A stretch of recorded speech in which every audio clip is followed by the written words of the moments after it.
And good morning. I'm Carol Costello. Thank you so much for joining me. By many accounts, Hillary Clinton left the Benghazi hearing unscathed. But critics say that Democrats threw softballs at the former Secretary of State, giving her plenty of chances to say things like this.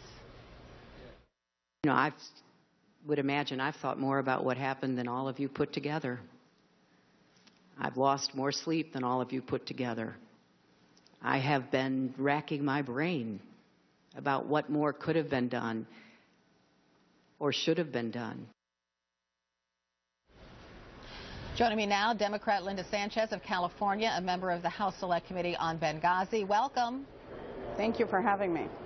Thanks for being here. Democrats on the committee, including yourself, made sure Clinton got across that she cared, but Kate Quigley, whose brother Glenn Doherty died in Benghazi, said Clinton seemed fixated on the Libyan people and not the American victims. Let's listen.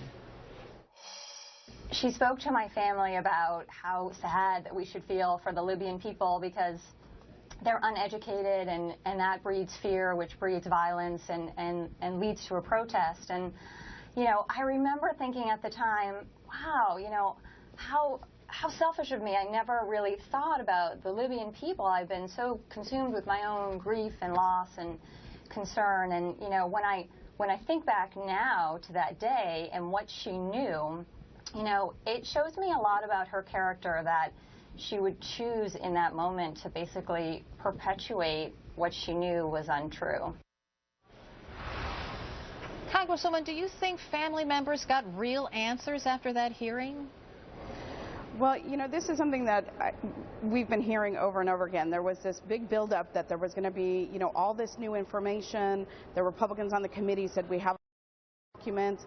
But Chairman Gowdy himself, after the hearing, responded by saying there was nothing new that they learned that they didn't know 3 years ago. I mean, remember, Secretary Clinton has testified already in front of the House and the Senate, and there have been 8 separate reports based on 8 separate investigations of what happened. There's plenty of information out there, and none of the supposedly new evidence that the Republicans uncovered changes the narrative of what happened that evening. Nothing changes those facts.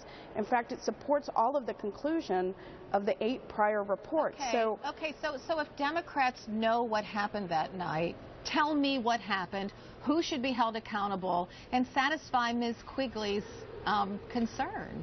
Sure. Well, you know, part of the problem is that, you know, the public hasn't read all 8 reports that have been generated. Most of the members probably haven't. I know because I have. But essentially, the reports boil down to the following. The attack was not anticipated. The folks that responded to the best of their ability and even heroically. And tragically, 4 Americans lost their lives. But there was none of these wild conspiracy theories have proven to be true based on the facts and the evidence. There was no stand-down order. There wasn't gun running going on. There wasn't, willful, ignorance of what was going on and over-reliance on a friend emailing Secretary Clinton. Let me just stop you there because they did bring up this private email that Clinton sent to her daughter Chelsea, and Clinton said, quote, an Al-Qaeda-like group was responsible for the attack, but publicly the State Department initially blamed that video. This seems to suggest her team wasn't honest with the American people. Doesn't this bolster the belief that Hillary Clinton is untrustworthy? No, because if you listen to the testimony yesterday, the Intelligence Committee told the State Department that they believed that the attack was based on a video. Now, it was very chaotic and they were still gathering information, and it took several days to sift through all of the information. So the initial report that it was based on a video proved ultimately by the Intelligence Committee, they admitted that their initial report was incorrect, that they found that it had in fact been a planned attack. But the problem is nobody focuses on the testimony. They focus on these outlandish conspiracy theories, and because the Republicans have had 17 months to selectively leak information out of context, and they keep building it up as like, oh, this is the smoking gun, this is the aha moment, that the public believes Democrats them. leaked information as well. Let me ask you this. Representative Jordan asked Clinton if she would be agreeable to a third party, like a federal judge, to review her emails. Why not just say yes to that? Because she's turned over the emails, and the State Department on an ongoing rolling basis is trying to comply with the multiple requests that they've received, and every time they try to comply with requests, then the subset of what they're looking for changes, and they're working very diligently to get all of the information to the committee. But again, everything that they've turned over, none of it has new information that contradicts the conclusion in the prior 8 reports. Again, they can keep asking the same questions over and over again, but the answers aren't going to fundamentally change. So well, let me ask you this, because I just interviewed Mike Pompeo. He said that the hearings will go on, likely behind closed doors. It doesn't matter how much taxpayer money is spent. It's going to be spent in a good way, because it will get answers for these families. If those hearings continue, will Democrats like yourself walk, or will they participate? Well, that depends. Based on, the 11-hour hearing we had yesterday and the grueling, badgering questions that Secretary Clinton was forced to endure for 11 hours, which, by the way, I don't think in my 13-year career up here I've ever seen one witness interviewed that many hours consecutively. We have to sit down and figure out whether or not we will choose to participate, because, again, we know that this is politically motivated.